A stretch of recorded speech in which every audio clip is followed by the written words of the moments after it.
میں بیان کرتا چلا جاؤں. اکثر لوگ متمنی ہیں، ہونا بھی چاہیے، ہم سے بھی سوال کرتے ہیں کہ مولانا صاحب امام زمانہ سے ملاقات کیسے ہو. اچھا کچھ تو ایسے ہیں کہ بڑے آرام سے کہہ بھی دیتے ہیں، سن بھی رہے ہوں گے، کہتے ہیں آغا صاحب ہماری بھی امام سے ملاقات کرا دیجئے. تو دیکھیں بات یہ ہے کہ فلسفہ غیبت یہ ہے کہ امام غیبت میں رہے. فلسفہ ہے یہ، امام غائب ہے. مجھے متمنی مشتاق عشق ہونا چاہیے کہ میری امام سے ملاقات ہو، لیکن شرط یہ ہے کہ میں اپنے اعمالوں کو ویسا کروں جیسا امام چاہتا ہے. اب اگر امام چاہیں گے تو مجھ سے مل لیں گے، خوب اگر امام نہیں چاہیں گے تو مجھے اس میں یہ نہیں ہونا چاہیے کہ مثلا امام تو مل نہیں رہا، میں کوئی اچھا کام نہیں کر رہا. ایسا نہیں ہے عزیزان محترم. امام جہاں بہتر سمجھتے ہیں کسی سے ملنا وہ مل لیتے ہیں. اور بہت سارے ایسے بھی واقعات ہیں کہ جہاں امام ملے ہیں مگر امام نے بتایا نہیں کہ وہ امام ہے، بعد میں انسان کو محسوس ہوتا ہے یا احساس ہوتا ہے. تو امام کا وجود ہر جگہ ہے. امام ایسے نہیں کہ آپ بولیں کہ بھئی یہاں امام نہیں ہوں گے، وہاں امام نہیں ہوں گے، یا فلانی جگہ امام نہیں ہوں گے، یا صرف امام بارگاہ میں امام ہوں گے. نہیں عزیزان، امام ہر جگہ ہیں. کیوں؟ خدا کی قدرت ہے. خدا جس کو 1100 سال سے زیادہ زندہ رکھ سکتا ہے خدا اسے ہر جگہ بھی رکھ سکتا ہے. خوب یہ عقیدہ اور ایمان ہونا چاہیے کہ امام دیکھ رہے ہیں، اور امام ہر وقت دیکھ رہے ہیں. آپ ہی گھبرائیں نہیں کہ ابھی آپ کو نہیں دیکھ رہے، امام ابھی بھی آپ کو دیکھ رہے ہیں. امام ہمیں دیکھ رہے ہیں، ہمارے اعمال امام تک جاتے ہیں عزیزان محترم.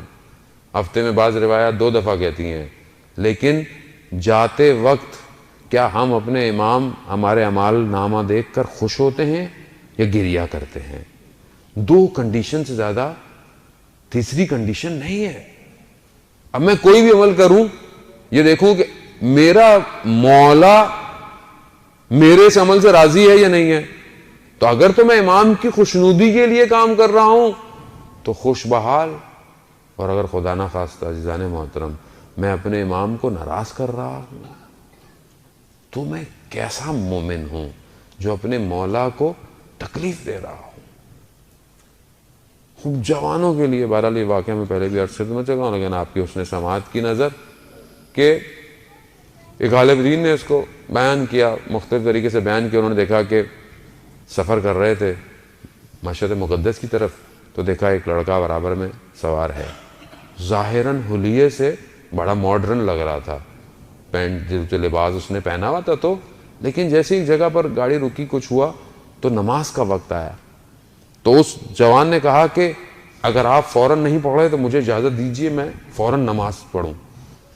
تو پڑھی. تو بعد میں انہوں نے اس سے پوچھا کہ ظاہراً تو تمہارا حلیہ ایسا نہیں لگتا کہ مطلب لباس تم نے بالکل بڑا ماڈرن سا پہنا ہوا ہے، اور لیکن تم نماز کے لیے اتنے تشنا، اتنے فوراً اول ٹائم پہ، ماجرا کیا ہے؟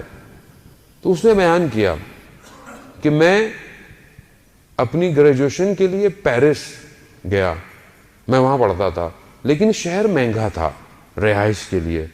تو میں تھوڑے سے فاصلے پر 2 گھنٹے کی ڈرائیو پہ ایک ٹاؤن میں نے رینٹ پہ گھر لیا ہوا تھا. 2 سال ہونے کو آئے تھے. میرا آخری ایگزام تھا، اور اس دن میرا ایگزام 8 بجے تھا. فاصلہ جو تھا وہ کچھ گھنٹے کا تھا، لیکن صبح ایک ہی بس جاتی تھی ہمارے ٹاؤن سے، تو میں اس پہ سوار ہو گیا. 6 بجے بس آئی، میں سوار ہوا، کچھ سفر چلا، بس خراب ہو گئی. اب جب بس کے ڈرائیور نے دیکھا، کافی دیر کوشش کی کرنے کی، کچھ نہیں ہوا، تو میں ہائی وے پہ چلا گیا. کچھ اور بھی لوگ تھے کہ شاید کوئی سواری مل جائے جو شہر تک لے جائے، لیکن دور دور تک کوئی سواری نہیں تھی. اب جب ڈرائیور نے بولا کہ اب کچھ نہیں ہو سکتا، میکینک کو لانا پڑے گا، تو وہاں پر میں ایک کونے پر بیٹھ گیا اور اپنے سر کو اپنے گھٹنوں میں رکھ کر، کیونکہ میں جب وہ کہتا ہے میں جب آیا تھا یہاں تو اس سے پہلے اپنے شہر میں نماز پابندی سے پڑھتا تھا، لیکن جب سے میں یہاں آیا تھا تو کچھ ماحول، کچھ اپنی سستی کی وجہ سے نماز میری ضعیف ہو گئی تھی، ترک کر دیتا تھا کبھی کبھی. اس وقت مجھے شدید احساس ہوا. اس وقت میں نے اپنے وقت کے امام سے توسل کیا میں نے کہا یا امام زمان، میں آپ سے عہد کرتا ہوں مجھے کسی طریقے سے وہاں تک میرے کمرہ امتحان تک پہنچا دیجئے، میں آج کے بعد نماز اول وقت میں پڑھوں گا۔ کہتا ہے یہ جیسے ہی میں نے کہا تو دیکھا تھوڑی دیر میں کوئی شخص آیا اور اس نے ڈرائیور سے کہا کہ تم جاؤ سٹارٹ کرو۔ اس نے کہا کچھ نہیں ہو، کہہ رہے تم جاؤ سٹارٹ کرو۔ کہتا اس نے پتہ نہیں کچھ ہاتھ لگایا، اس نے سٹارٹ کیا، بس سٹارٹ ہو گئی۔ کہتا سب سے پہلے بس میں کودنے والا شخص میں تھا، لیکن جیسے ہی میں دروازے سے اندر ہوا تو وہ شخص دروازے کی طرف سے گھوم کر گزرتا ہوا، اس نے مجھے صرف اتنا کہا دیکھو جو عہد کیا ہے اس پہ قائم رہنا۔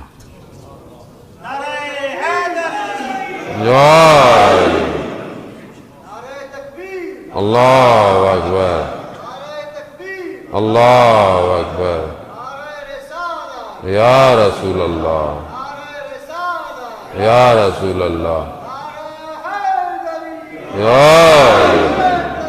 یا عزیزاً اللہم صلی علی محمد آل محمد۔ وہ کہتا ہے کہ جب میں نے یہ سنا تو میرا بدن خشک ہو گیا، اور میں نے کہا کہ یہ میری بات اس شخص کو کیسے پتہ چلی؟ کہتا ہے جب تک میں یہ سمجھتا کہ یہ وقت کا امام ہے، یک امام کی طرف سے آیا ہوا کوئی شخص ہے، میں جیسے ہی نیچے اترا دیکھا وہ شخص غائب ہو چکا تھا۔ عزیزان محترم، امام کسی جگہ کے محتاج نہیں ہے۔ آپ دنیا کے کسی حصے میں بھی ہوں، کسی حصے میں ہوں، گاؤں میں ہوں، دیہات میں ہوں، شہر میں ہوں، کہیں پہ بھی ہوں، امام کی دسترس میں ہے۔